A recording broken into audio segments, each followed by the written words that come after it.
제가 부탁을 받았을 때, 그 얘기를 부탁을 받았어요. 뭐냐면, 우리 한국 경제가 이제 어떻게 성장을 하게 됐느냐. 그래서, 아까도 우리 정원식 실장께서 한국 경제 가운데다 놓고 기업, 정부, 국민 이렇게 여러 합심이 돼서 했다. 맞는 얘기죠. 근데 이제 흔히 제 입장에서는 우리 경제개발 시작한 지 한 70년 됐는데 정확히 얘기하면 60년 됐죠. 이 자리에 옛날 박근혜 대통령도 오셨었고요.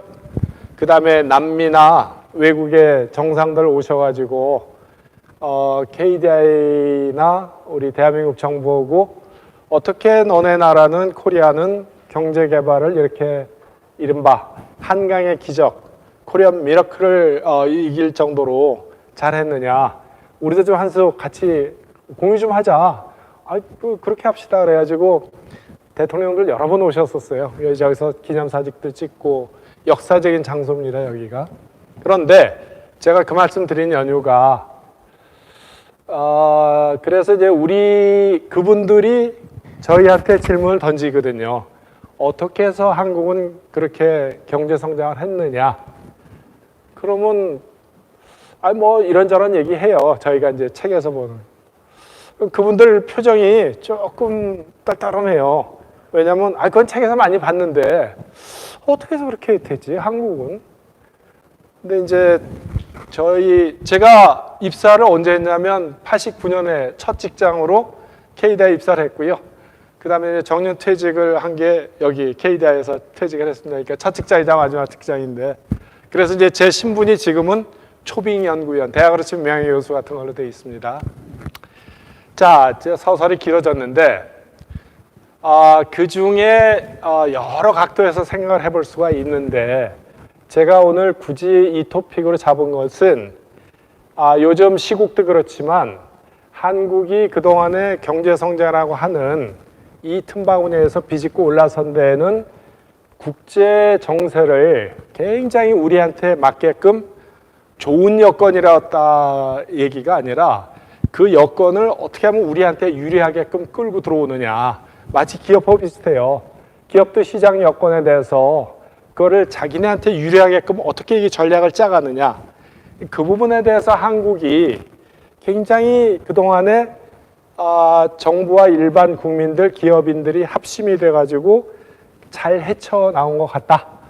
그래서 그 부분을 우리가 한번 리뷰를 해보자. 그리고 거기에 대해서는 그동안에 이렇게 리거러스하게 언급이 잘 안 돼 온 것 같아서 제 개인적으로는 그런 여건들도 한번 설명을 해드릴까 해서 제 나름대로 정리한 걸 말씀을 드려보려고 합니다. 자, 제가 첫 시작으로 이제 영어도 잘 못하면서 영어 한마디 한 문장 서양 사람들이 잘 쓰는 속언을 했는데요. 타이드가 이제 물이 들어오는 거죠. 밀물이 들어오면 모든 배를 띄워 올린다. 서양 사람들이 잘 쓰는 표현인데 이게 무슨 소리냐면 물이 들어오잖아요. 물이 들어오면은 거기에 있는 배들을 다 위로 끌어올리겠죠.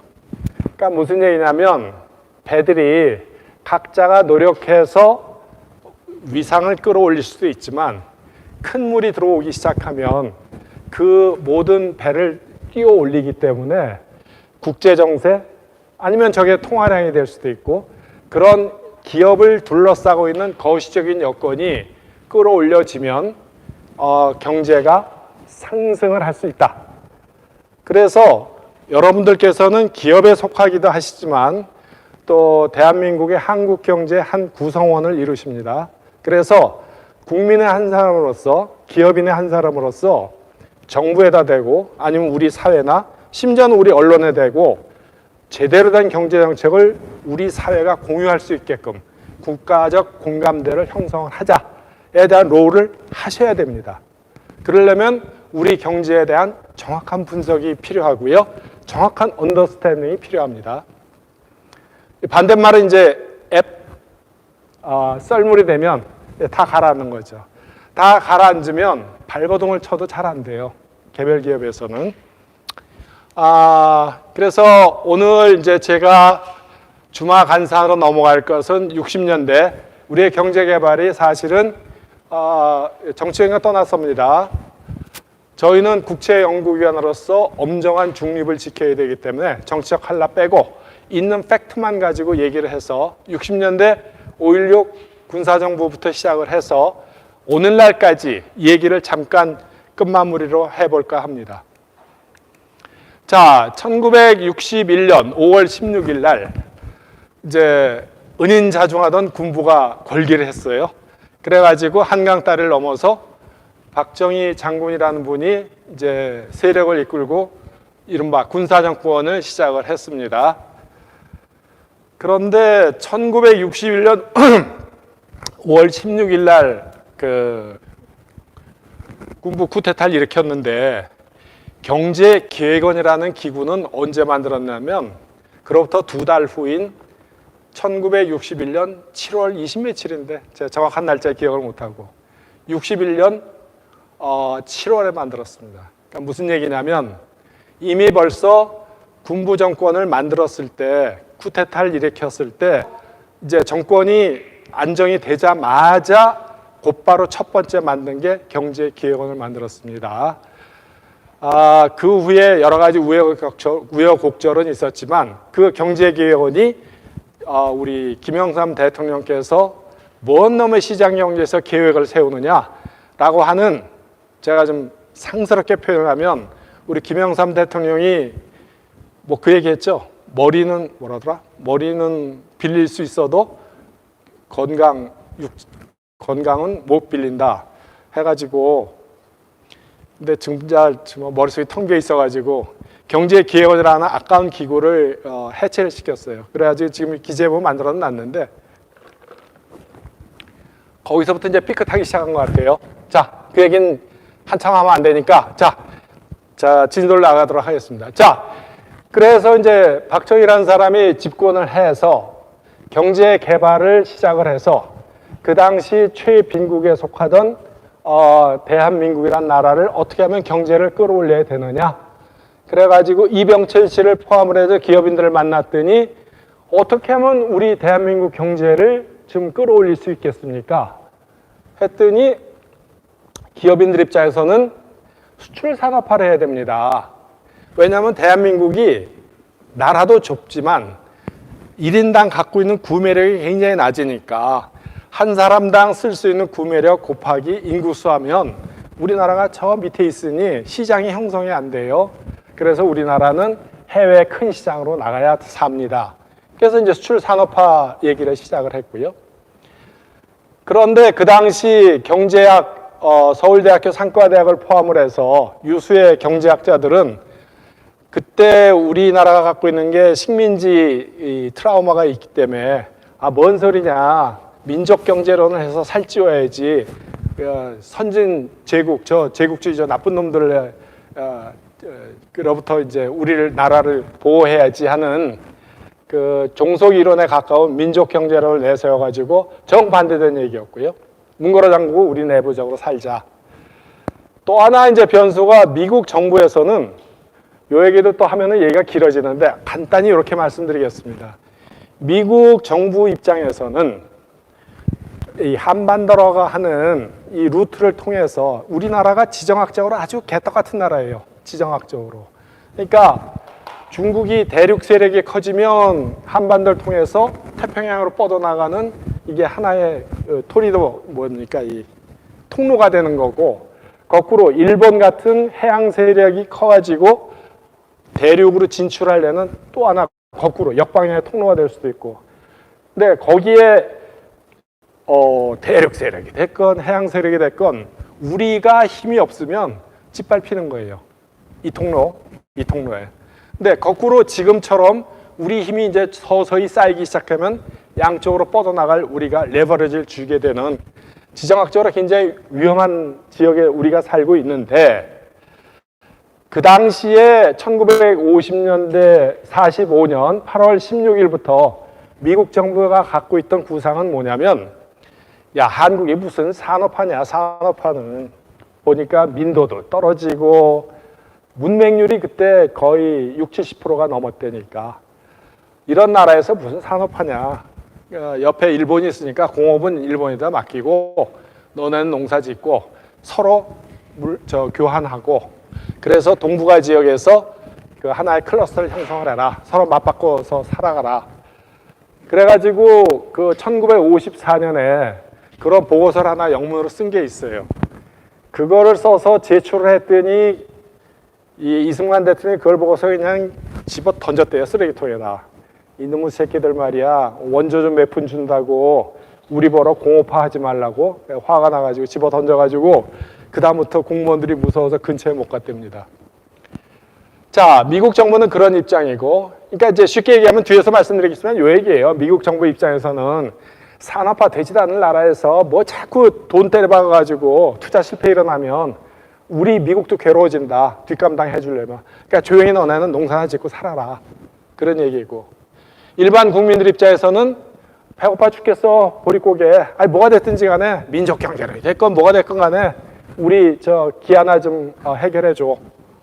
마지막에 독일 에르하르트 수상을 넣은 이유는 저때 독일의 수상이 에르하르트라는 경제학자였는데 이분이 박정희 대통령이 거의 돈 뿌러 갔었어요. 독일 광부들 아시죠? 독일 광부들 보냈고 간호원들 가고. 근데 이 친구들이 너무 성실하게 일을 잘하니까 독일 사람들이 감동을 먹었고, 그 다음에 그 나라의 지도자인 박정희라는 사람이 와가지고 우리 돈 좀 꿔주시오. 그럼 그 돈 가지고 돌아가서 공장 세우고 뭐 등등 하고 싶습니다 그랬더니 돈을 꿔주지 못했어요. 약간 체면 처리하느라 몇 푼 꿔준 거 있는데 그거 말고는 본격적으로는 못 꿔줬는데, 그러면서 이분이 박정희 대통령한테 그랬대요. 나 수상 관둔다면은 당신네 나라 경제 고문 좀 해보고 싶다. 너무나 지식은 없는데 열의는 너무나 열정이 높으니까 내가 갖고 있는 지식 가지고 당신네 나라에서 자문 좀 해줄게. 그러면서 이제 박정희 대통령 갈 때 손을 잡고 꼭 하는 얘기가 반드시 수출하세요. 우리 독일도 수출로 일어섰습니다. 수출해서 큰 물로 가야 됩니다. 거기서 피 튀게 싸워야 됩니다. 외국하고. 그래야 당신네 나라가 삽니다. 해서 박정희 대통령이 안 그래도 기업인들한테 들은 게 있는데 이렇게 수출 산업화하기로 이제 결론을 내렸습니다. 그리고 코리안 미라클 설명을 할 때 이런 수출 산업화 때문에 한국 경제가 일어섰다. 아시아의 수출 산업으로 일어섰다. 뭐 여러 가지 얘기 나오죠. 그런데 막상 이제 수출을 시작을 하려고 보니까 수출 산업화까지만 경제학자들, 경제 전문가들, 세계은행 여기서는 계속 그 주문을 해요. 다른 나라들한테. 이제는 그 세계은행에 가입된 모든 개도국들이 다 압니다. 캄보디아도 알고, 라오스도 알고, 뭐 콜롬비아도 알고 다 알아요. 수출 산업화를 해야겠어. 우리도 수출 산업화 해야 돼요. 근데 문제는 how?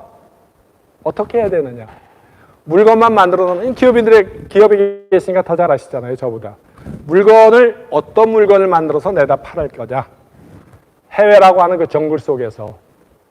그 다음에 그 물건을 팔려면 우선 영어가 돼야 될 거 아닙니까? 근데 그때 영어 할 수 있는 사람이 우리나라에 거의 없었어요. 그러면 우선 무슨 물건을 만들어야 되며 그 물건을 제대로 만들 수 있을까?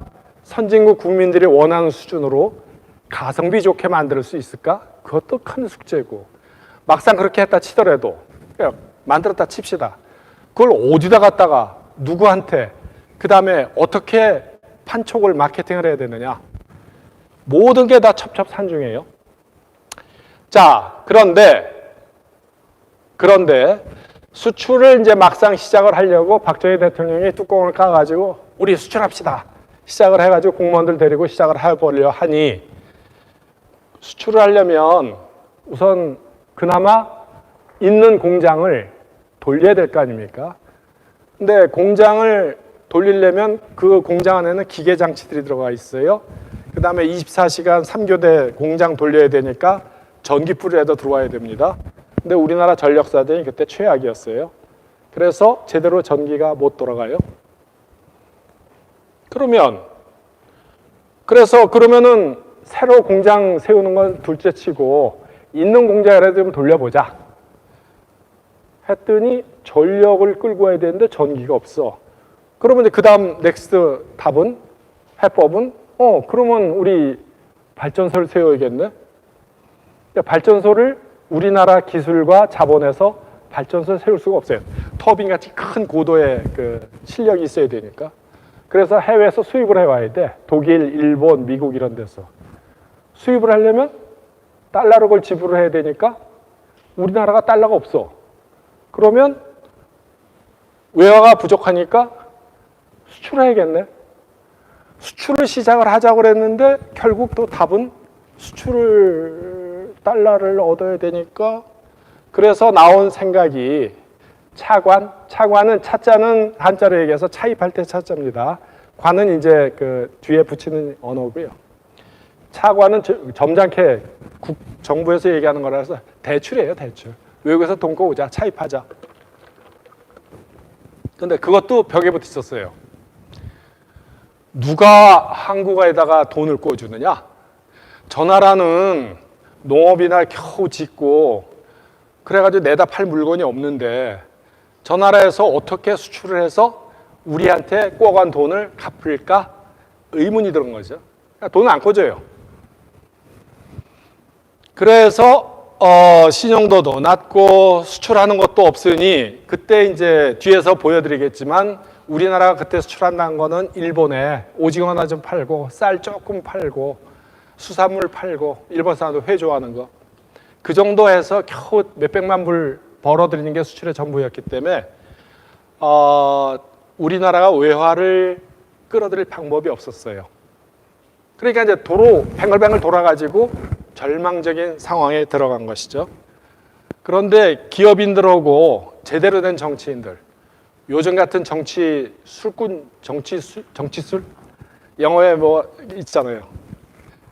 요즘 같은 정치인들 말고 옛날에 박정희 대통령이나 기업인들이나 이분들은 그 문제가 부딪히면 그걸 뚫고 나갈 해법을, 솔루션을 찾아서 국민들한테 보여줬습니다. 그러니까 그렇게 18년씩이나 물론 이제 나중에는 독재 정권이라 욕 얻어먹었지만 일반 국민들이 지지가 있었지.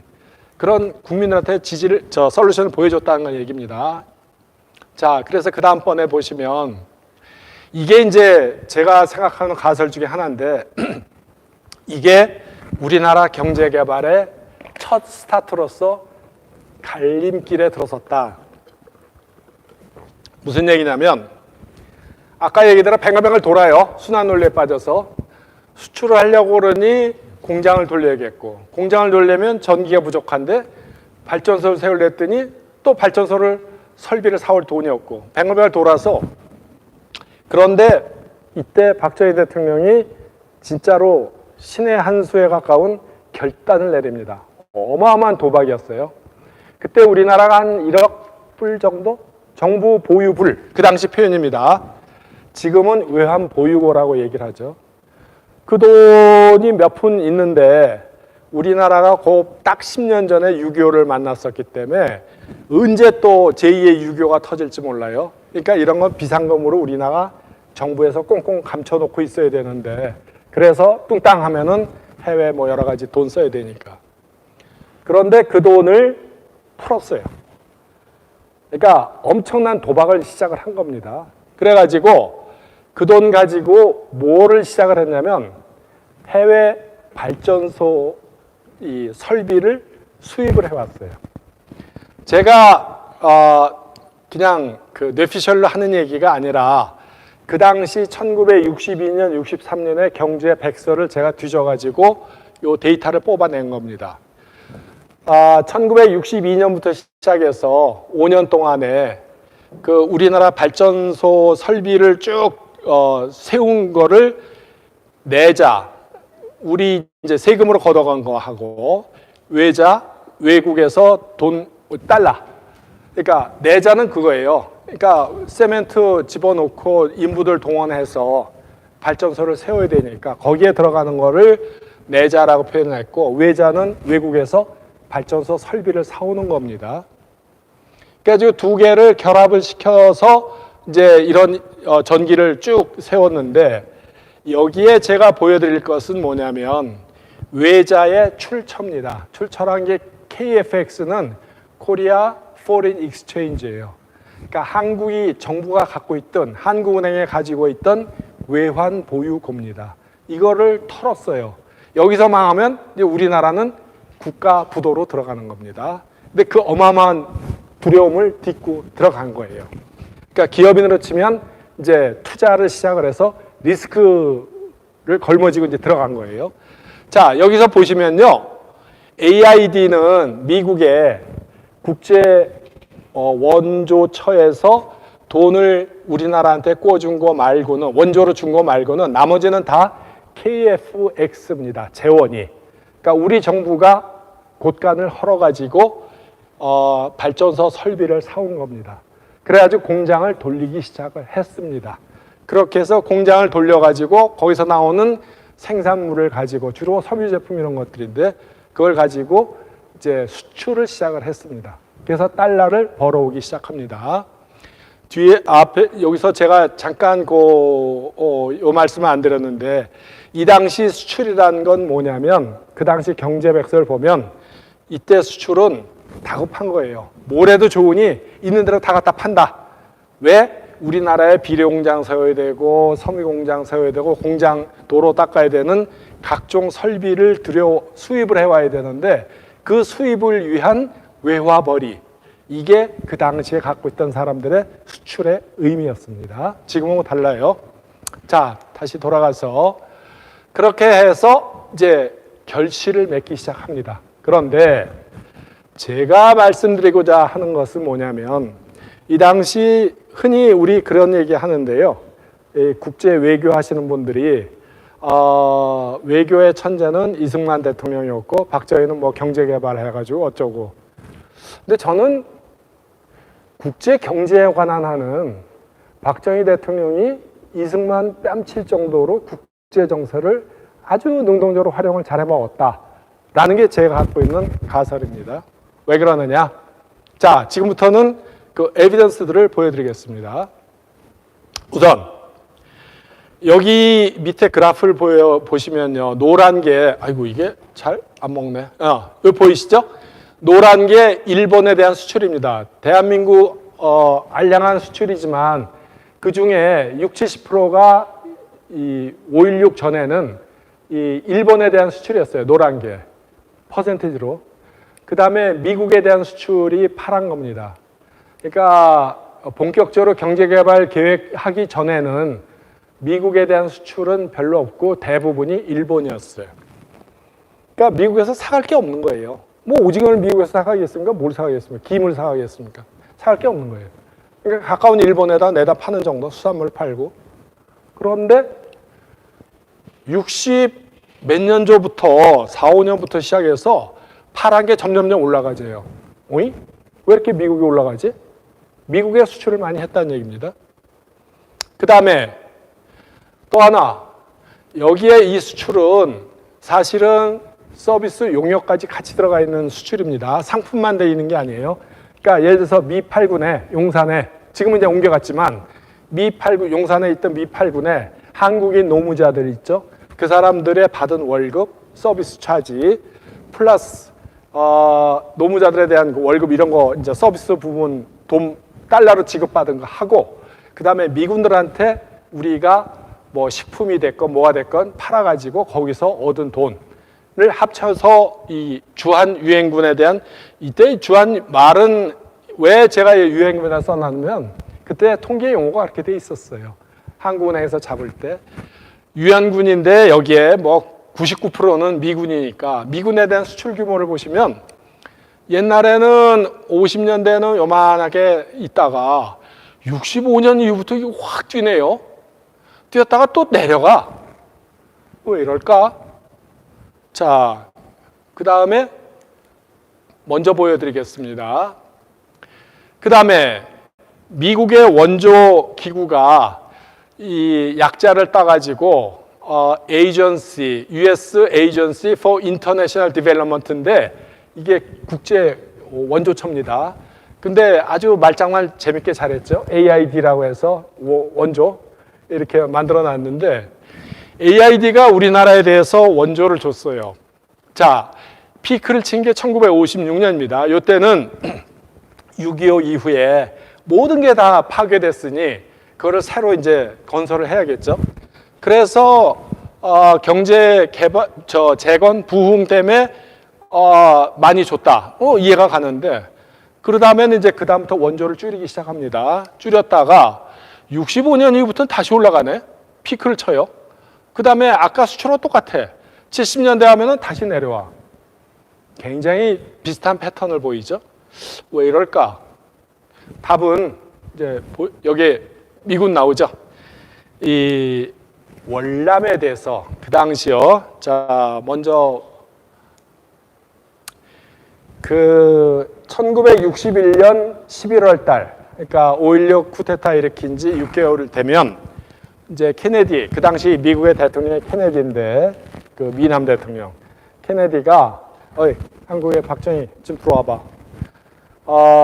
당신 앞으로 한국 어떻게 끌고 갈 건지 우리 미국 입장에서는 국익에 크게 동아시아의 천병 기지, 군사 기지 역할을 하니까 코리아가 여기에 대해서 우리가 관심이 많으니 당신네 나라 군사 정권은 몇 년 끌고 가고 앞으로 어떻게 끌고 갈지 또 이승만처럼 독재 정권 돼가지고 또 밀란 일어나고 이럴지 걱정이 되니 우리한테 와서 비전을 얘기를 해라. 그래서 일종의 이제 상견례를 하러 간 겁니다. 갔는데 거기서 얼마 전에 외교문서가 해금이 돼가지고 알게 됐어요. 그 자리에서 박정희 대통령이 케네디한테 오퍼를 냈대요. 너네 지금 미국에서 월남 때문에 지금 허덕될 걸로 이제 월남전 시작할 거 아니냐. 우리 코리아에서 월남에다 군대 보내줄게. 대신 우리한테 돈도 꿔주고 산업화에 대한 원조 좀 키워달라. 그때 이제 얘기가 길어지면 안 되는데요. 여기서 잠깐만 국제정세 때문에 제가 뒤로 좀 먼저 가겠습니다. 1945년 8월 16일이 되자마자 일본이 항복선언 하자마자 그 다음 날부터 이제 미국과 소련의 관계는 이제 왼수지간으로 바뀝니다. 그러니까 그전에는 미국 사람들 표현에 의하면 2차 대전이 시작할 때쯤 되면 미국 사람들 표현에 의하면 숲속에 곰이 한 마리 있고 늑대가 한 마리 있어. 그러니까 곰은 소련이고 러시아고 소련이죠, 소련. 늑대는 독일이라. 그런데 둘 다 적대적이야. 미국과 영국, 앵글로색슨에 대해서. 그러면 누구하고 손을 잡아야 될까, 우선? 고심을 많이 한 겁니다. 미국 정부 입장에서. 누구하고 먼저 손을 잡기로 했냐면 소련하고 먼저 손을 잡기로 했어요. 곰하고. 그래서 일단은 더 센, 항상 가는 외교의 근본 원칙이죠. 우선 큰 놈부터 잡아야 되니까 독일부터 잡았어. 히틀러부터. 그래가지고 이제 때려잡고 난 다음에 그 다음날 독일하고 일본도 있었죠. 일본도 있고. 그 둘을 이제 제거시키고 났더니 그 다음에는 소련이라고는 곰과 8월 16일부터는 이제 다시 본연의 자세로 돌아가서 이제 긴장 관계로 들어가는 겁니다. 긴장 관계 아니라 적대 관계로 들어가는 거죠. 그런데 그때 미국이 취한 정책은 봉쇄 정책입니다. 뭐냐면 소련과 동구 약간 나중에는 이제 1949년에 중국까지 들어오지만 어쨌든 거대한 대륙이 공산권으로 들어 있으니 요놈들을 우리 미국이 서구에서 시작해서 쭉 이 일본 이쪽까지 전 세계로 못 나오게 틀어막아야겠다. 그래가지고 얘네들하고는 교역도 안 하고 뒤에 제가 뭐 여기 써놨나 모르겠네요. 모든 걸 봉쇄를 합니다. 교육도 안 되고 문화적 교류도 없고 하여튼 상종을 안 하는 거예요. 지금 중국과 관계는 이건 나라님 관계고요. 그래가지고 이거를 봉쇄 정책을 씁니다. 이게 미국의 외교 정책의 가장 근본적인 라인이 됐어요. 그런데 우리가 몇 시에 끝나죠? 5시 20분에 끝나나요? 5시 10분? 아이고 빨리 진도를 빨리 나가야겠네. 자, 그러면 할 수 없이 건덩건덩 건너뛰는데 그래가지고 이제 틀어막아야 되는데 그런데 50년대 말 60년대 초가 되면 이상한 현상이 벌어지기 시작합니다. 그러니까 미국에서는 소련만 틀어막으면 될 줄 알았는데 틀어막고 있는 담장 뒷너머에서 베트남이 그렇지 쿠바가 그렇지 중남미에서 공산주의 자생적인 공산주의가 막 생겨나기 시작해요. 그러니까 얘네들은 민족주의적인 공산주의가 생겨나기 시작하는 거예요. 그래서 이거를 어떻게 하면 좋으냐, 앞을 보고 소리만 막는다고 될 일이 아니다. 그래서 뒤 후방에 있는 배후에 있는 이 개도국 애들, 후진국, 그 당시 표현은 후진국 애들한테 경제 개발을 많이 시켜서 얘네가 자생적인 공산주의로 흘러가는 걸 막아야겠다. 그래가지고 여러분들께서 혹시 학교 다닐 때 그 배우셨을 텐데 로스토우의 경제 5단계 설모하고 유명한 경제학자, 이 경제학자를 안보 보좌관에 갖다 놓습니다. 그 다음에 갈브레이스라고 하는 풍요한 사회에 쓴 아주 유명한 경제학자 있는데 하버드 대학 교수였던 이 사람을 인도 대사에 갖다 앉혀요. 그러니까 뭐냐면 외교 국방을 전부 경제학자들로 갈아치우는 겁니다. 그 다음에 국방부 장관은 맥나마라라고 하는 아주 유능한 이코노미스트를 갖다 앉히고, 그래가지고 이 어떻게 하면 개도국들을 경제 원조를 줘서 부흥을 시켜서 얘네들로 하여금 공산주의 유혹에 빠지지 않게 해야 되느냐, 이 전략으로 근본적으로 바뀝니다. 그래서 그런데 이제 문제는 베트남입니다. 베트남이 그 당시 1950년대 초에 제일 불우한 나라 중에 하나가 한국이었대요. 왜 그러냐면 베트남은 하필이면 식민지가 프랑스 식민지였어. 근데 코리아는 일본 식민지였어. 그러니까 일본이 패망을 하니까 한국은 이제 독립이 됐는데 좋겠다. 근데 우리 베트남은 독립을 하려고 했더니 프랑스 놈들이 와가지고 안 돼. 우린 전승국가니까 너네는 우리 식민지 계속 해야 돼. 그러니까 싸우고 이제 내란이 일어나고 난리가 났었죠. 그래서 불화했었대. 그러면서 그런데 이제 베트남에 그래서 옛날에는 월남, 월맹 17도선 위에 호지명이 안 되겠다. 미국 포함 이 서방 이놈들은 우리 이걸 식민지로 계속 하려고 그러니 우리 독립해야겠어, 해방해야겠다. 그래가지고 이제 자생적으로 베트콩이라는, 콩자는 이제 커뮤니스트 콩자입니다. 그래가지고 이들이 와가지고 게릴라전을 펼치기 시작해요. 그런데 그렇게 해서 전쟁이 시작되는 거를, 내전이 시작되는 것을 그 당시 미국의 백악관이나 국방부에서는 어떻게 오해를 했냐면, 저놈들이 소련과 중공의 사주를 받아서 공산주의가 진출하는 통로로 삼으려 하나 보다 라고 이제 오해를 한 겁니다. 미국 국방성에서 외교 문서가 있었는데 뉴욕타임즈에서 그거를 훔쳐가지고 까발려 버렸어요. 1971년에. 그래서 미국 대법원까지 올라갔는데 미국 대법원에서 뉴욕타임즈를 승리를 시켜줬어요.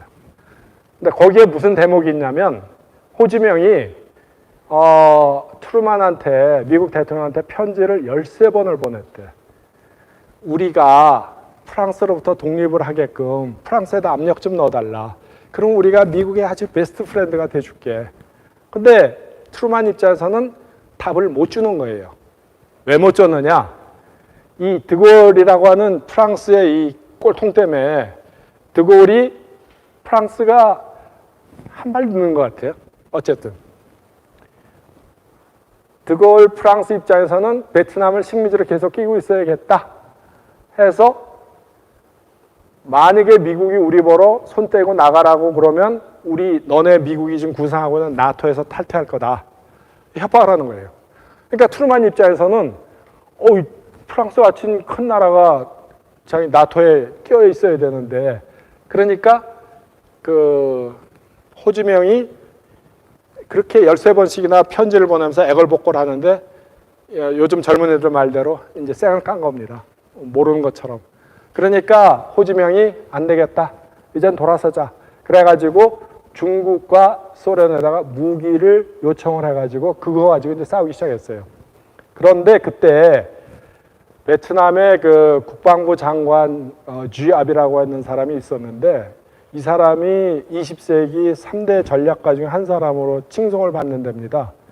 그 사람이 택한 군사 전략이 반드시 무슨 일이 있어도 소총과 박격포만으로 전쟁을 한다예요. 소련이 탱크 주고 뭐 줘도 우리 안 받을 거야. 왜냐? 근대적인 군사 무기를 가지고 싸우기 시작하면 미국한테 하루아침에 맥힌다. 그런데 우리가 우리의 민족 해방을 위해서, 독립을 위해서 소총과 박격포 정도로 싸우면 국제적인 비난이 엄청나게 나올 것이다, 미국에 대해서. 그리고 미국 국내에서도 반전 여론이 이로 말로 못하고요. 혹시 여러분들 포리스트 검프라는 영화 보셨나 모르겠어요. 거기에 보시면 그 말고도 많아요. 미국 반전에 대한 미국 국내 여론이 굉장히 나빴습니다. 자, 그런데 이런 부도덕한 전쟁을 들어가는데 다른 나라들, 그러니까 이제 미국 정부 입장에서는 필리핀도 들어오고 뉴질랜드 들어오고 호주도 들어오고 뭐 여러 나라 들어와가지고 우리가 연합군 형성해서 우리 미국만 그런 게 아니야. 이런 공산주의 세력을 막아야겠어. 근데 다른 제3자적인 입장에서 보면 그거는 공산주의 이전에 민족주의 해방 독립시키려고 하는 건데 그 조그만 나라에서 독립 좀 해보겠는데 왜 미국을 갈아먹느냐? 하여튼 스웨덴 같은 나라는 단교 상태로 들어갑니다. 미국하고 싸워서. 그런데 그거는 너네 하얘네. 그 나라들 입장이고 한국 대통령이 미국 대통령한테 오퍼를 낸 거예요. 우리가 군대 보내줄게. 대신 우리한테 원조 좀 해다고. 수출 시장 열어주고. 해서 길이 열리기 시작한 겁니다. 자, 그래서 이제 앞으로 다시 돌아갈게요. 그래서 여기 보시면 모든 것은 다 65년 월남전에 참전할 때부터 수출도 늘어나고 주한유엔군에 대해서 수출도 하고 그럼 주한유엔군에다가 뭘 수출했냐? 뒤에 보시면요. 이거가 부산의 동신화학이라고 하는 신발 공장입니다. 이 신발 공장에서 월남이 정글 지역이잖아요. 그러니까 하루에 매일같이 비가 와요. 그래서 비가 많이 오니까 이 기존의 워커라고 하던 가죽으로 만든 전투화 이거는 물에 젖어가지고 신고 다닐 수가 없어. 그러니까 헝겊으로 된 위에를 싸고 밑바탕에는 고무로 만드는 그런 정글화라는 거를 어디서 개발했냐면 미스에서 개발했어요. 미군들이 그걸 개발 용역을 줘가지고. 그래야지 미스에서는 막 신발 생산해서 팔아먹으려고 하는데 미국이 스톱! 너네는 거기까지만 해. 생산은 코리아로 남겨. 그래가지고 부산에다가 발주했어요. 생산을. 그래서 미군들이 신는 정글화를 한국군이 신는 정글화를 전부 부산에 있는 신발 공장들한테 발주한 겁니다. 그 다음에 미군들이 입는 전투복 이것도 원단은 미국에서 들어오지만 왜냐하면 이 우리나라 기술이 후져가지고 이 염색을 하면은 물이 빠져요. 그러니까 원단 할 수 없이 미국에서 들어오고 재봉틀로 박아가지고 노임 따먹는 그런 섬유질 해서 이런 것들을 이제 미국에다 내다 팔아서 그걸로 유엔군 수출이 시작이 된 겁니다. 그래서 제가 그 다음에 이제 여기 요 한마디만 들어갈게요. 나이키 사장이 이름 잊어먹었다. 그 사람이 쓴 우리 번역되어 있는 책이 있는데 그 책에 보면 자기 나이키라는 신발을 어떻게 시작을 했냐가 나옵니다. 왜 우리 나이키 로고 있잖아요. 이렇게 쫙 들어있는 거. 그게 그 당시 물가가 낮긴 했지만 대학에 이 사람이 오클랜드 대학 출신인데 오레곤주 거기 육상 선수였대요. 그래서 이제 자기가 신발 개발을 시작을 한 거예요. 그런데 그때 대학원생 미술 전공하는 디자인하는 여학생한테 그 당시 돈으로 30불 주고 하루 저녁에 2시간 만에 찍 그린 거 이거 뭐야 이거 휙 던지는 거 같은 거 그거를 만들었는데 오늘날 그 로고가 어마어마한 가치를 갖고 있지 않습니까? 그런데 그 사람 쓴 책에 보면 무슨 얘기가 나오면 이런 얘기가 나와요. 원래는 생산 파트너를 벌써 그 당시만 해도 1960년, 70년대 초만 해도 미국의 신발 산업을 하질 않아요. 노임 때문에 너무 비싸서. 임금이 너무 비싸니까. 그래서 이 사람이 착안한 게 뭐냐면 타이완의 신발 공장 중소기업들한테 이걸 외주를 줘가지고 여기서 공장에서 만들어서 그거를 우리 나이키 로고 붙여가지고 해외에다 팔아야겠다. 미국 국내에도 팔고 그렇게 착안을 했는데 어느 날 봤더니 짝퉁 신발이 돌아다니는 거예요. 그래서 이게 웬일이지? 그러고 봤더니 이게 어디서 나온 거냐 그랬더니 코리아에서 만든 거랍니다. 그래서 한국 사장을 불러다가 고소하겠다고 겁을 줘요. 그래가지고 한국 사장이 이제 전부 환수하고 잘못했다 싹싹 빌고 그래가지고 이제 우리 철수하겠다 했는데 나이키 사장이 가만히 생각을 해보니까 타이완은 그렇게 자기가 기술도 가르쳐주고 온갖 걸 다 했는데 겨우 이제 만들어냈는데 아니 코리아는 내가 상대도 안 했는데 어떻게 저놈들은 타이완보다 더 품질이 좋은 신발을 만들었을까 해서 한국 사장 보러 가지 말고 너 이거 만들어서 우리한테 납품할래? 그랬더니 그렇게 하겠습니다. 얼마나 좋았겠어요.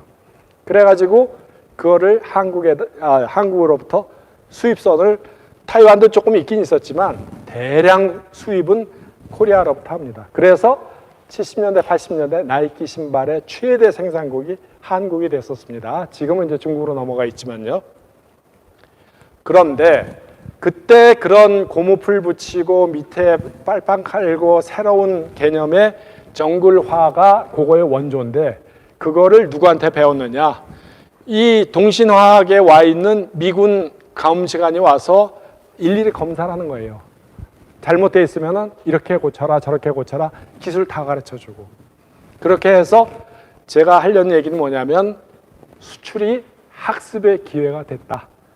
근데 그 학습은 미국이라고 하는 우호적인 세력으로부터 우리가 기술을 배운 거다. 그래서 그걸로 70, 80년대 수출 잘 해먹었다는 얘기입니다. 자, 제가 이걸 보여드릴 건 뭐냐면요. 이렇게 해서 한국이 이게 이제 수출 순입니다. 여기가 10등, 세계 10등, 20등 쭉 내려가서 처음 61년에 제가 IMF 들어가서 쭉 순위를 따져봤더니요. 61년 시작할 때가 87등이었어. 87등부터 시작해서 매년 팍팍팍 뜁니다. 언제까지? 박정희 대통령이 돌아가시는 79년까지 이렇게 올라갑니다. 이미 벌써 80년대 초가 되면 우리나라는 12, 3등으로 껑충 뜁니다. 그러니까 엄청나게 고속 성장을 한 거예요.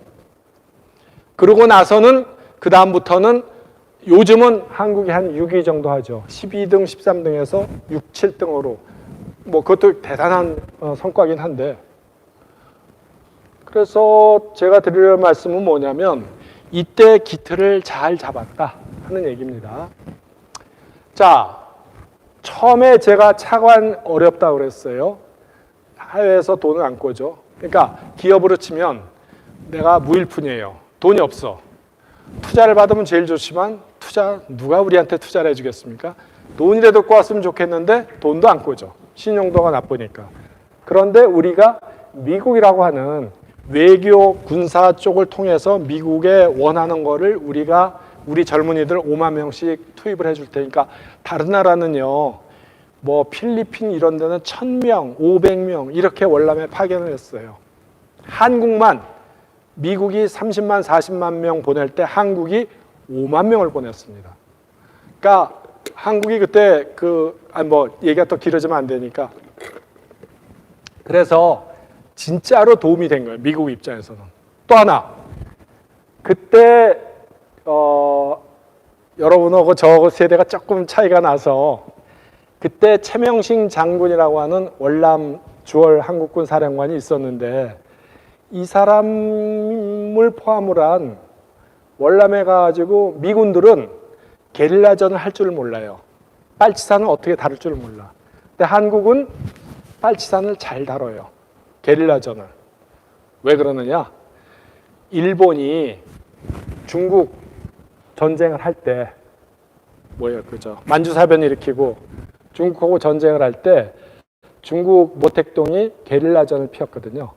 거기에 대한 노하우를 갖고 있어서 가지고 한국 젊은이들 만주 군관학교에 들어왔던 장교들한테 어떻게 게릴라전과 싸워야 된다를 가르쳐 줍니다. 그러니까 그러고 나서 월남은 자꾸 헛소리가 나오네. 일본은 패망했고 그 사람들 최명식 장군이나 얼마 전에 돌아가신 백선엽 씨 이런 분들이 한국군 군 장성들이 게릴라전을 싸울 줄 알아요. 또 하나 지리산에 그 빨치산대로 또 싸운 노하우도 있고 그래서 그 노하우를 그대로 들고 가서 월남에 가서 싸우는데 딱 차이는 이겁니다. 미군은 베트콩이 들어왔다고 신고가 들어오면 헬기 타고 가서 그 사람들과 전쟁을 해요. 그래가지고 진압하고 철수를 합니다. 그러면 숨어있던 그 다른 빨치산들이 공산 베트콩들이 다시 또 그 공산군으로 다시 드러나는 거예요.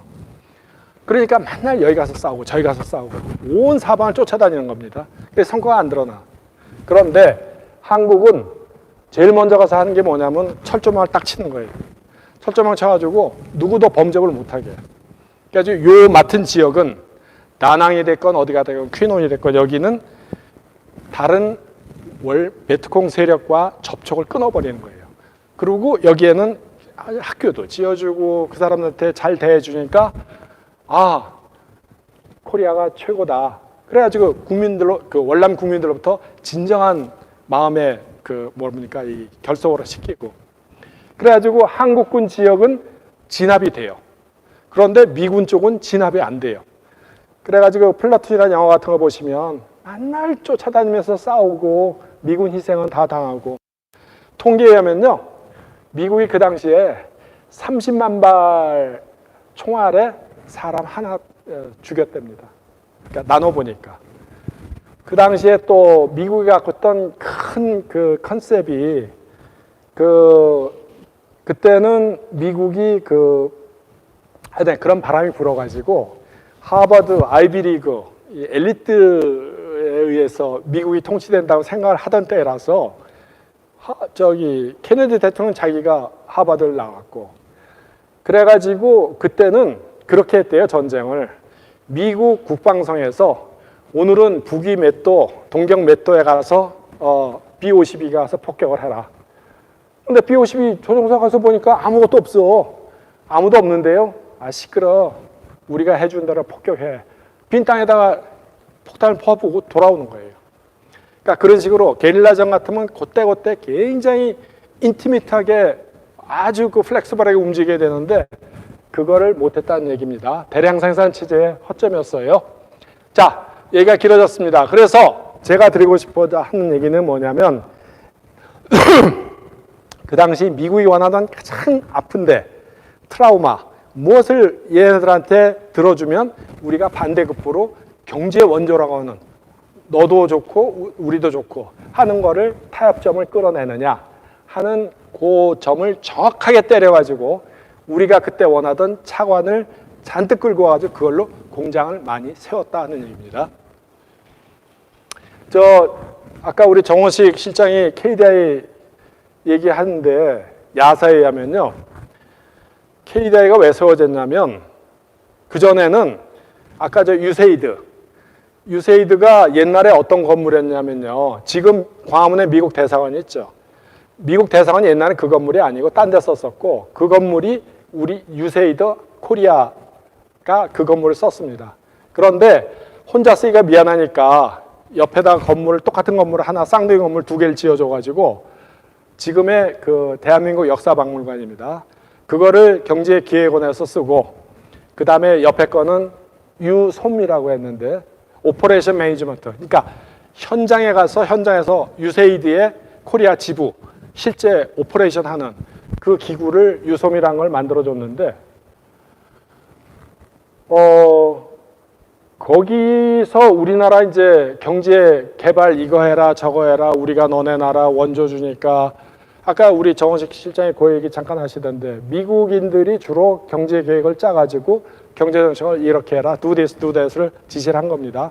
그럼 이제 우리나라에서는 어이구 미국같이 뭐 돈도 주고 학식도 풍부한 나라에서 얘기하는 거니까 그래가지고 해왔는데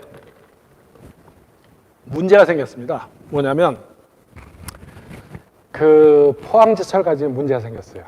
포항제철 가지고 박정희 대통령은 포항제철을 세우면 그걸 가지고 우리가 조선산업도 일으키고 자동차 철판도 만들어야 되고 기계도 만들어야 되고 그 다음에 그 당시 제일 무서웠던 거 총기, 소총도 우리나라가 만들고 그래서 국방 자립도 하고 싶어서 포항제철을 세우려고 했더니 세계은행과 미국 유솜에서 USAID에서 하지 마.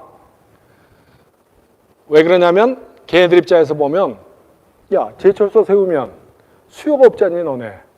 제철소 세워서 쇳물이 나오면 그 쇳물 가지고 다른 나라 선진국 같으면 조선 산업에도 공급하고 기계공업, 자동차공업에다 공급을 해줄 텐데 너네는 그게 없지 않냐 수요 산업이.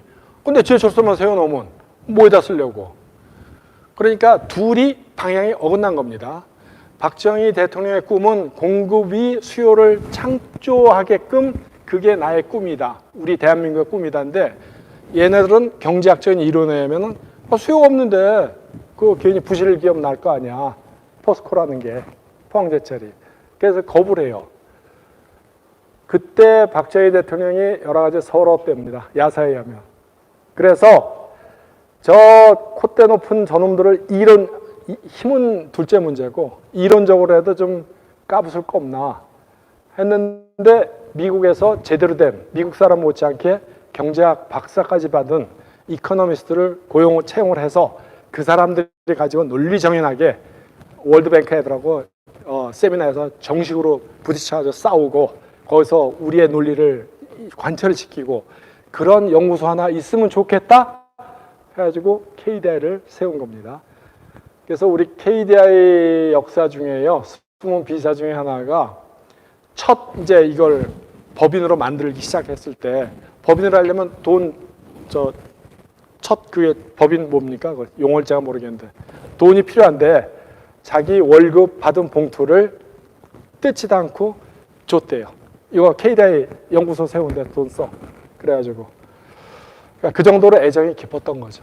자, 다시 얘기로 돌아와서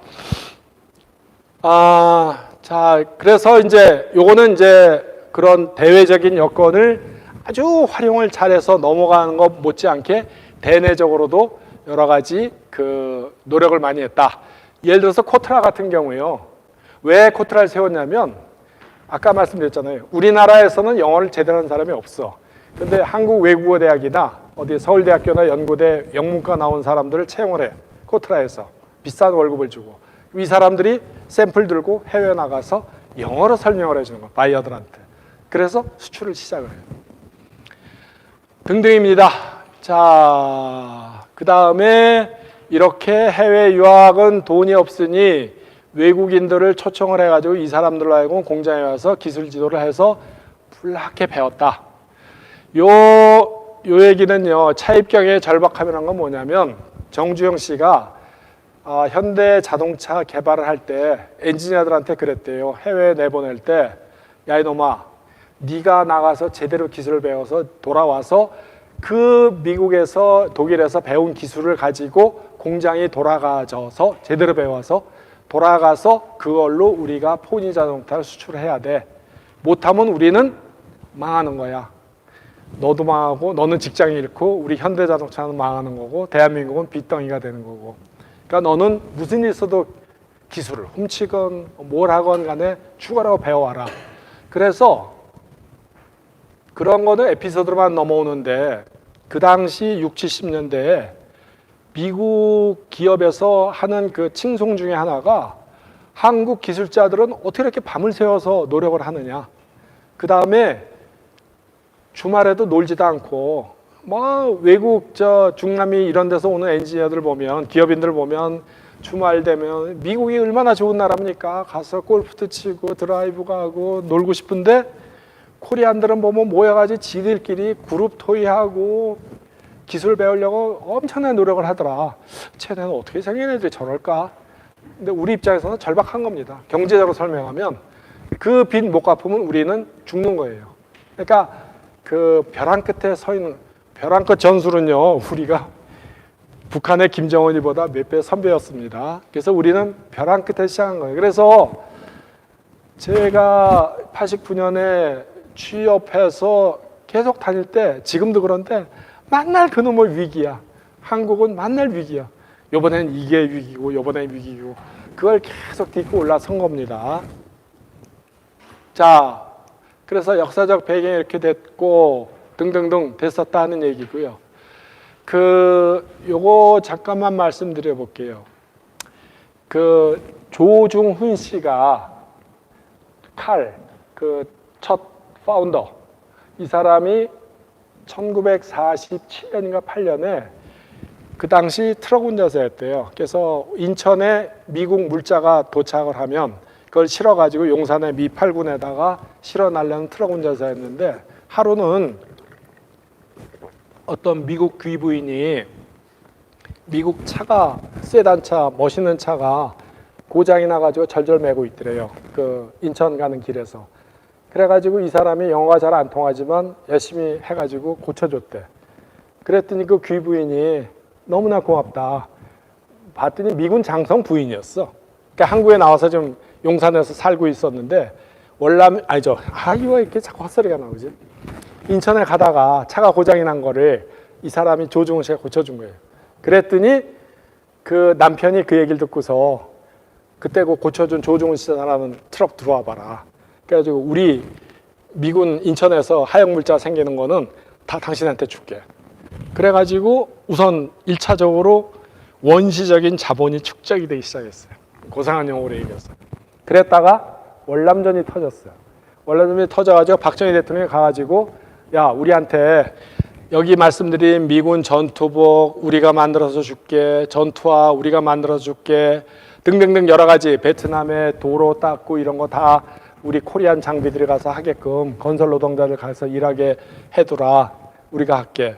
그런데 그 중에 하나 큰 거는 뭐냐면, 미국 본토에서 군사물자가 오지 않습니까? 오면은 그걸 항구에서 하역을 해. 그래가지고 트럭에 옮겨가지고 각 전국에 있는 월남의 부대로 보내줘. 그 하역권, 뭐랄까, 운송 권한, 이거를 누구한테 줬냐면 한진에다 줬어요. 그래가지고 거기서 돈을 엄청 벌어가지고 그 몇 년 후에 1969년에 원래는 대한항공이 국영항공사였어요. 그거를 조중훈 씨가 우리가 살게요. 그래가지고 오늘날의 대한항공 저렇게 키운 겁니다. 자, 그렇지만 우리나라 그때 젊은이들 가서 5,000명씩 목숨을 바쳤습니다. 그러니까 우리가 딛고 올라선 데 중에 하나는 그 당시에 젊은이들의 목숨값이기도 했습니다. 자, 그 다음에 갈 길이 먼데 글로벌화 빨리 얘기합시다. 1970년대가 되면요, 무슨 일이 벌어지냐면 중국과 소련 간에 이제 이 갈등이 벌어지기 시작합니다. 왜냐하면 공산권 헤게모니를 누가 줄 것인가. 그래가지고 그것도 얼마 전에 그 외교 문서가 해제가 돼가지고 나온 걸 보니까, 왜 그 얘기는 아시죠? 그 메가더가 그 중공군이 인해 전술로 내려오기 시작하니까 가서 만주에다가 원자탄으로 폭격을 해야겠다. 그랬더니 미국 그 합참에서 안 돼. 그래가지고 고집을 피우니까 트루만 대통령이 You are fire. 그래가지고서는 그 다음에 이제 메가더 장군을 해임을 시켰어요. 그때 미국 합참이 갖고 있던 논리가 뭐냐면, 이제 외교문서에서 까서 이제 밝혀졌는데 얼마 전에 그 사람들이 내온 논리가 그거였어요. 앞으로 10년 정도 되면 중국과 소련 간의 공산권 헤게모니 쟁탈전 때문에 우란의 호랑이가 2마리를 키우자 우리가. 그러면 지들끼리 싸워가지고 자승자박이 될 거다. 자중질환이 벌어질 거다. 그러면 우리는, 미국은 꽃놀이패가 된다. 벌써 그 비전을 갖고 있었던 거예요. 그러니까 미국 사람들이 무서운 게 앞날에 대한 예측을 굉장히 잘해요. 근데 그거는 학자들, 기업인들, 공무원들 다 모여가지고 엄청난 디스커션을 하고, 그래가지고 그거를 국민적 공감대를 형성을 합니다. 그러니까 참 미국의 힘이죠. 그런데 그때 그래가지고 그 예언대로 1960년대 말이 되면 중소 간에 국경 분쟁이 일어나고 서로 총질하면서 드디어 이제 누가 먼저 핵무기를 쓰느냐까지 번져가지고 아주 분위기가 험악해졌어요. 그 틈을 비집고 들어간 게 누구냐면 미국인데, 미국 중에서도 그 지금 올해 100살 됐다 그러대요. 키신저가 이간책을 쓴 거예요. 그러니까 중국이 소련에 대해서 피해의식이 있으니 우리가 중국을 우리 편으로 끌어들이자. 그래가지고 중국을 이제 미국의 파트너로 끌어들이면서 대소 봉쇄 정책의 한 레버리지를 씁니다. 자, 그런데 제가 얘기하려는 건 뭐냐면, 이제 그건 외교적인 얘기고요.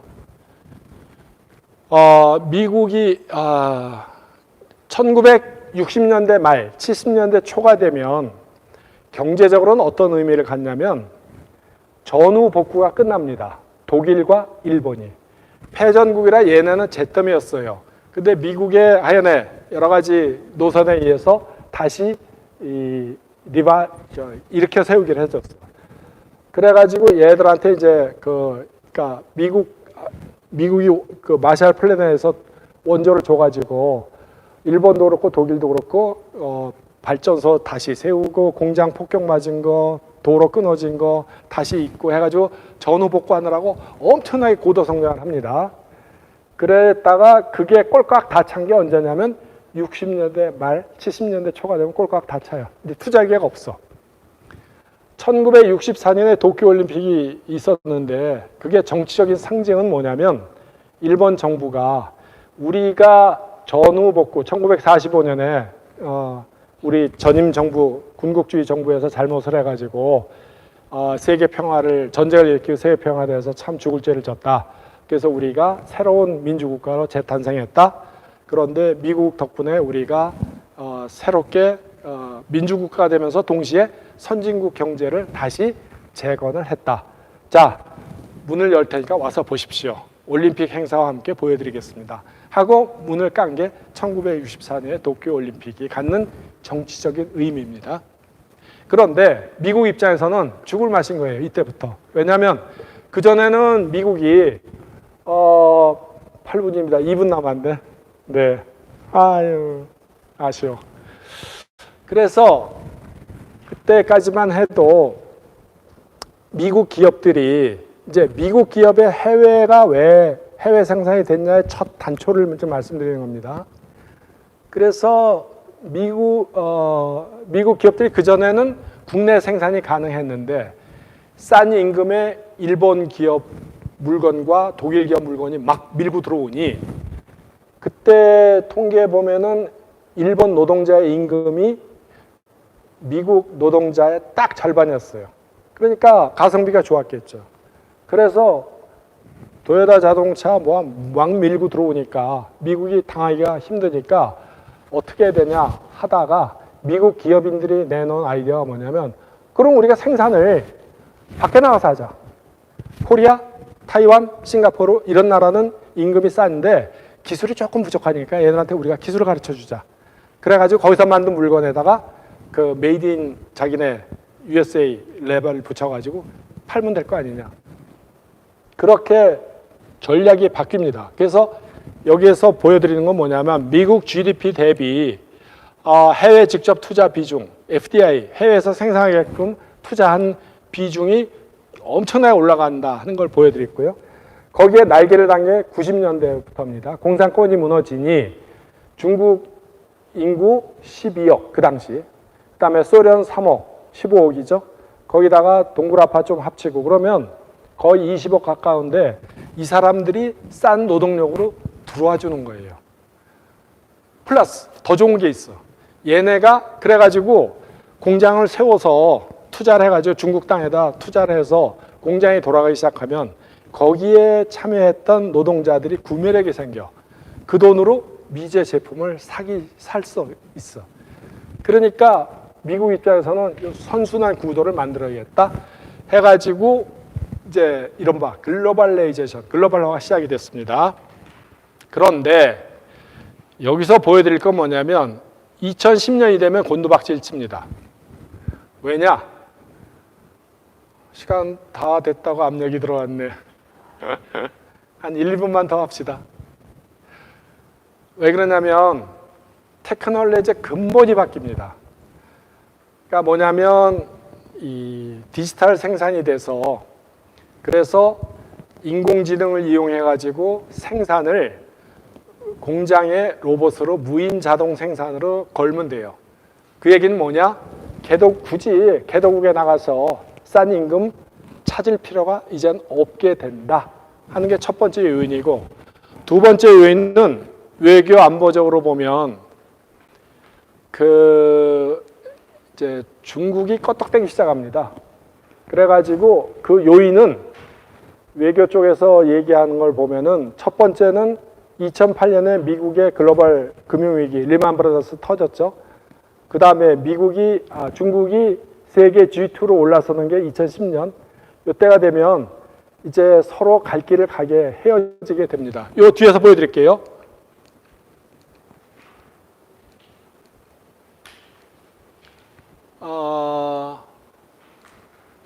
이게요, 2015년에 가면 중국이 계속 경제 발전해가지고 중국 제조업 노동자 한 사람이 받는 임금을 100이라고 했을 때 다른 나라들에 비해서 엄청 올라가게 됩니다. 그러니까 미국이나 서구 기업들 입장에서 보면 뭐 굳이 중국에 들어갈 필요 없네. 그래서 중국의 메리트가 없어져요. 그런데 안 그래도 메리트가 없어져가지고 이제는 대충 중국과의 이제 이혼 단계로 들어가야 되나? 그러는데 시진핑이라는 사람이 나와가지고 뭐 G2가 어떻고 뭐 우리 중국의 중화민족의 위대함이 어떻고 그러니까 그래 우리 갈 길 가자 각자. 그래서 디커플링은 들어가기 시작합니다.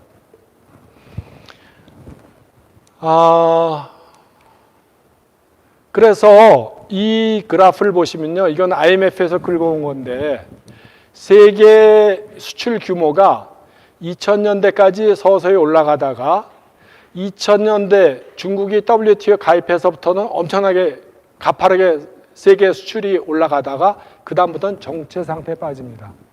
그러니까 뭐냐면 글로벌화라는 것도 말은 허장성세로 이렇게 말풍선이 돼 있지만 한마디로 얘기하면 뭐냐면 중국을 어떻게 하면 세계 공장으로 우리가 활용을 해먹느냐가 미국을 포함한 서구 선진국의 입장이었습니다. 그런데 이제 더 이상 중국을 써먹을 수가 없어요. 중국이 임금이 비싸지고 등등 해가지고. 그래서 세계 수출 규모가 이제 더 이상 늘어나지가 않는다. 그러니까 글로벌화는 이제 끝났다. 그래서 각자가 이제 헤어지는 길만 남았습니다. 그 다음에 아까 말씀드렸던 디지털 전환, 디지털 트랜스포메이션에서 이제 근본적으로 테크놀로지가 바뀌는 거예요. 그러니까 과거에는 그래도 사람이 노동자가 있었어야 됐는데 이제는 거의 무인 노동자가 됩니다. 저기 가시면요, 혹시 이미 보셨나 모르겠는데 용인이 아니라 그 옆에 어디야? 의왕시에 보면 저 현대자동차 연구소들 단지가 큰데 그 중에 한쪽 구석에 현대자동차 생산기술연구소가 원래는 울산에 있던 건데 끌고 와가지고 거기에 있어요. 인력 조달 때문에. 거기에 가면요, 뭘 만들어 놨냐면 자동차 생산 라인이 진짜 100% 로봇에서 자동으로 움직이는 게 있어요. 근데 그거를 싱가포르에다가 지금 테스트 베드를 만들어 놨대요. 그래가지고 지금 아마 준공됐을 겁니다. 작년에 제가 보니까. 그게 가동이 잘 되면 조만간에 몇 년 내에 미국에다가 그런 공장을 다시 증설을 시킬 거랍니다. 미국뿐만 아니라 유럽에도 하고. 그러면 미국 노동자 안 써도 되는 거예요. 그러니까 옛날에는 미국에 공장을 세울 수 없었던 게 임금이 비싸서 써먹을 수가 없었는데 지금은 로봇이 가서 생산하면 되는 거니까. 그래서 자동차 생산 라인을 로봇이 하는 거니까 미국의 마음대로 이제 FDI 들어가는 겁니다. 거꾸로. 그러니까 세상이 바뀐 거예요. 자, 그래서 끝내야겠네.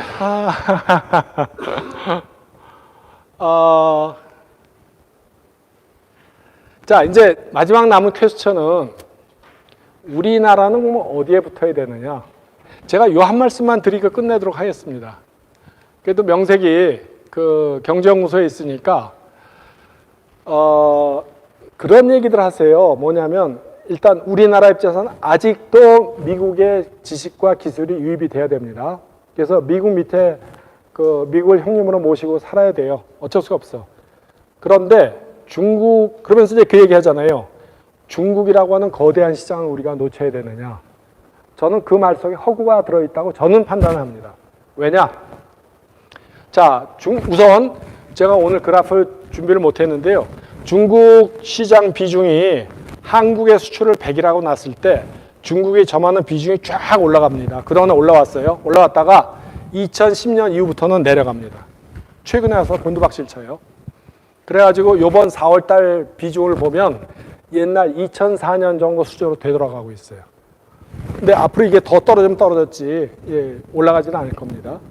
그러니까 이제 중국 시장 자체가 무서우니까 기업에서 투자를 못하는 게 제일 큰 요인이겠지만 아주 대세로 보면 저급 기술은요. 중국도 사람이 사는 동네인데 그동안에 30년 넘게 외국인들한테 생산하면서 어깨 너머로 기술을 배우지 않았겠습니까? 그래서 제가 이 통계를 만들어서 뽑아봤습니다. 뭐냐면 미국, 독일, 일본, 한국, 대만 요 5나라가 중국이 주로 핵심 부품을 의존하는 나라들입니다. 중국의 수입을 100%라고 놨을 때 이 5나라가 점하는 비중이 쭉 내려갑니다. 이 얘기는 뭐냐? 이제 중국도 스스로 저급 기술 파트에서는 국산화가 가능한 단계로 들어서기 시작했다 하는 얘기입니다.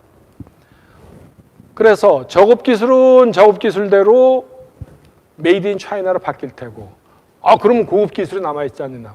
고급 기술은 시장이 막힐 겁니다. 왜냐? 미국이나 독일이나 프랑스에서 수입을 안 해요. 차이나 제품을. 디커플링으로 들어가서. 그러니까 지금도 중국과의 교류는 있지만 그거는 저급한 단계. 싼 맛에 사다 쓰는 것 정도는 요인이긴 하지만 반도체를 포함을 해서 비싼 부품들은 우리가 끝낼게요. 샀을 수가 없다. 그렇다면 한국으로부터 중국에 수출할 거리가 시장이 자꾸 좁히는 겁니다.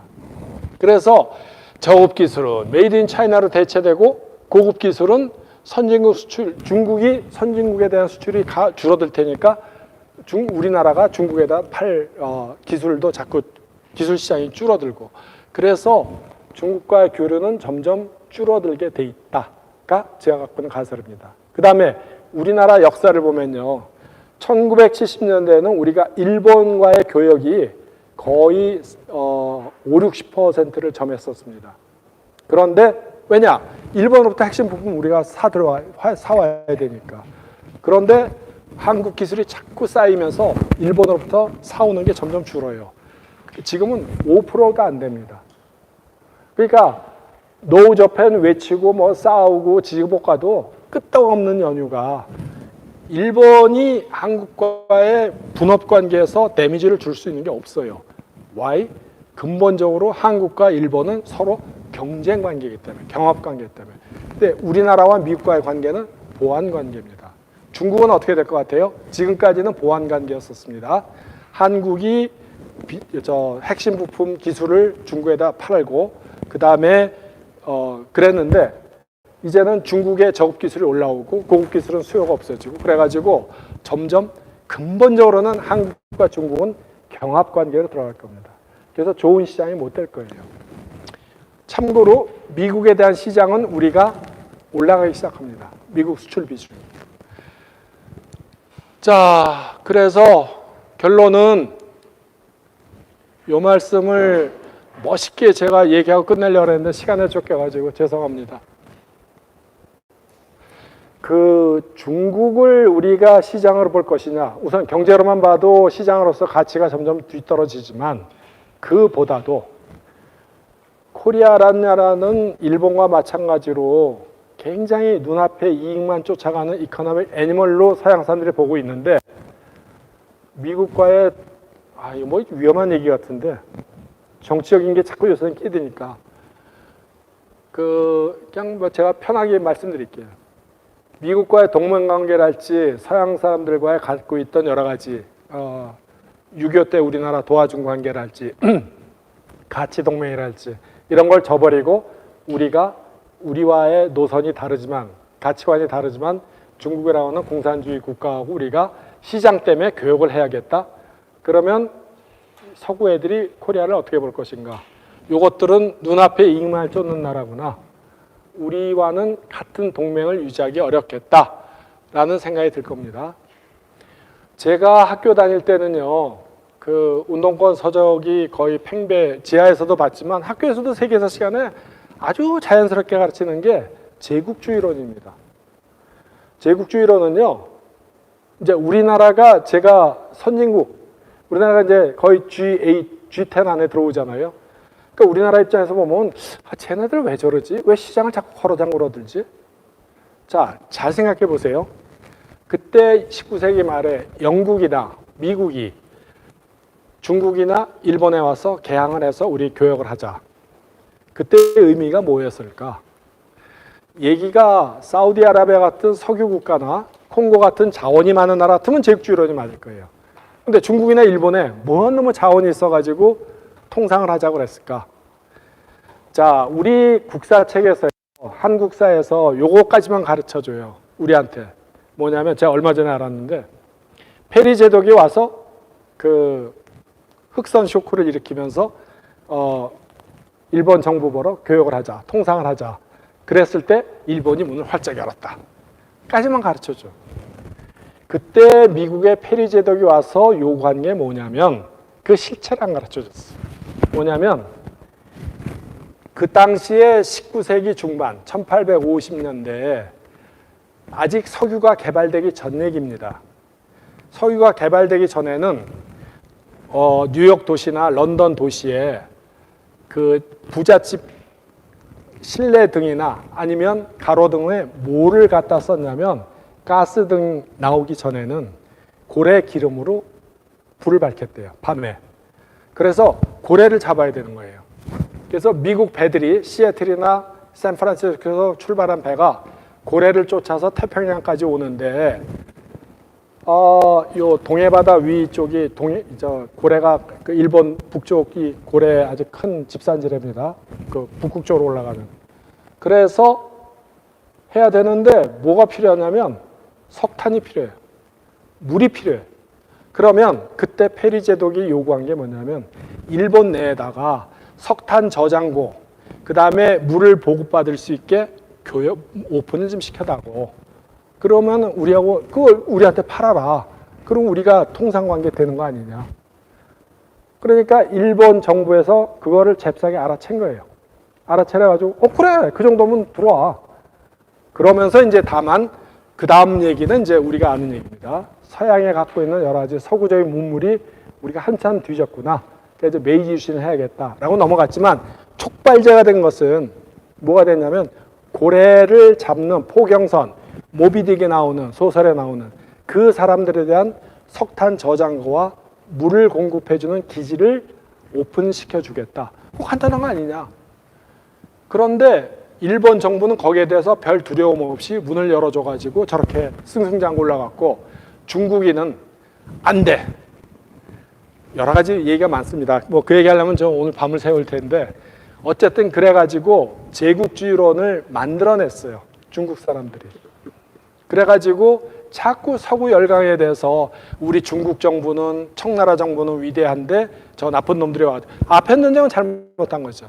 근데 아편 전쟁도 사실은 한마디만 뚫고 들어가면은 영국이 내세운 논리는 이겁니다. 아편은 잘못된 건데 그거는 재판에 넘겨가지고 공적으로 제재를 가해야지 왜 중국 정부에서 와가지고 남의 영국 정부 재산을 불태워버리느냐. 그건 잘못된 거 아니냐. 사적으로 너네가 이렇게 하지 마라. 근데 말이 안 통하니까 에라 이제 전쟁 붙는 수밖에 없겠다. 그래서 전쟁이 붙었는데 그쪽 얘기는 그러니까 양쪽 다 얘기를 들어봐야죠. 원래는. 그래서 이쪽 얘기도 들어보고 이쪽 얘기 들어가지고 우리 한국한테는 어떤 식으로 우리가 노선을 정해야 되냐를 우리가 판가름을 해야 되는데 지금까지 제가 여러분들은 모르겠는데 제가 들은 거는 제국주의론에 의해서 이 영미 이놈들은 이 제국주의론에서 이 나쁜 놈들이고 중국에서 만든 개발된 논리가 우리한테 많이 스며들었어요. 그래서 잘못된 선택을 한 게 컸었습니다. 그래서 이제는 한국도 G10 안에 들어가니까 좀 선진국적인 입장에서 보는 세계 역사관을 좀 다시 봐야겠다는 얘기입니다.